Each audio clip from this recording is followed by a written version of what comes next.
Hey everyone, today I'm going to show you how to play Phasmophobia on mobile. So the original Phasmophobia game is only available on PC, so there is no official mobile version right now, but you can still play it on your phone by streaming it from your computer. So first, make sure that Phasmophobia is installed on your PC through Steam. Then download Steam Link on your phone and connect both of your phone and computer to the same Wi-Fi network. After that, open up your Steam on your PC. Then open Steam Link on your phone, pair your phone with your computer by following the instructions on the screen. So once it connects, open your Steam library, select Phasmophobia, and tap play. You can use the touch controls, but a Bluetooth controller can make the game easier to play.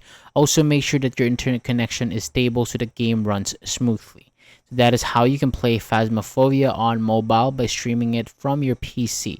So that is all for today. Thank you so much for watching. For more videos like this, hit the subscribe button below and I'll see you on the next video.